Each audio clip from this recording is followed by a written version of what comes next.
साथियों, यह जुलाई का महीना चल रहा है। यह भारतीय सेनाओं के इतिहास के लिए भी यह काफी महत्वपूर्ण है। आज के 26 साल पहले 1999 में इन्हीं दिनों कारगिल की पहाड़ियों पर भारत और पाकिस्तान के बीच एक सैन्य संघर्ष चल रहा था।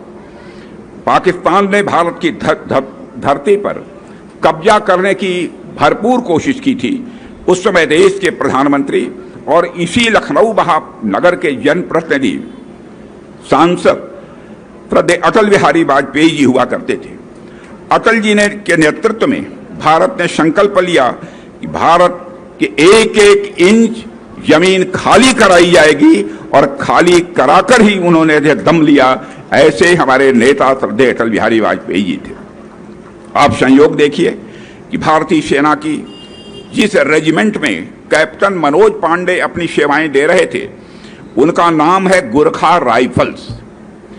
उस रेजिमेंट का जय घोष है, जय महाकाली आयो गुरखाली, जय महाकाली आयो गुरखाली, उसका जय घोष है। और इसी देश में वीरता की प्रेरणा शक्ति है महाकाली। इस साल कारगिल युद्ध की 21वीं वर्षगांठ मनाई जा रही है और इस मौके पर हमें कैप्टन मनोज पांडे समेत सभी वीरों को याद करना चाहिए, जिन्होंने मां भारती के लिए अपना सर्वस्व बलिदान कर दिया। साथियों, भारतीय सेनाओं पर मां काली की विशेष कृपा रही है। अभी ऑपरेशन सिंदूर के दौरान भी भारतीय सेनाओं ने अपने अद्भुत शौर्य, वीरता और पराक्रम का परिचय देते हुए पाकिस्तान पर मौजूद 9 आतंकवादी ठिकानों का सफाया करने में पूरी तरह से कामयाबी हासिल की है। पूरी तरह से आतंकवादी ठिकानों को तहस नहस कर दिया है। इस ऑपरेशन में महिला सैनिकों और पायलटों ने बढ़ चढ़कर भाग लिया था। केवल पुरुष सैनिक ही नहीं, बल्कि महिला सैनिकों ने भी बढ़ चढ़कर भाग लिया था और मां काली के एक स्वरूप से दुश्मनों के उन्होंने छक्के छुड़ा दिए थे। साथियों, भारत एक ऐसा देश है जो सदियों तक विश्व के लिए आर्थिक समृद्धि और भौतिक विकास का एक उदाहरण रहा है। हमने प्रगति के प्रतिमान गढ़े हैं और समृद्धि के सोपान भी तय किए हैं।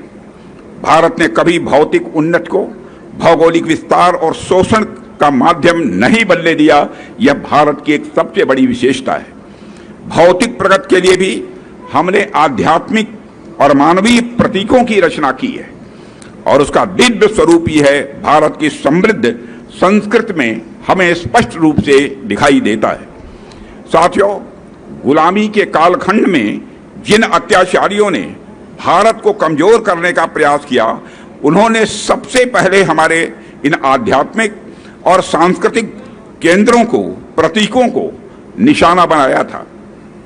आजादी के बाद इन सांस्कृतिक प्रतीकों का पुनर्निर्माण या आवश्यक था। अगर हम अपनी सांस्कृतिक पहचान को सम्मान देते तो देश के भीतर एकजुटता और आत्मसम्मान का भाव यह स्वाभाविक रूप से मजबूत होता, लेकिन दुर्भाग्य से ऐसा हुआ नहीं। आजादी के बाद सोमनाथ मंदिर के पुनर्निर्माण का विरोध किया गया था और यह सोच दशकों तक देश के ऊपर हावी रही। इसका नतीजा यह हुआ कि देश हीन भावना के गर्त में चला गया। अपनी विरासत पर गर्व करना यह देश जैसे लगता था कि भूल गया हो।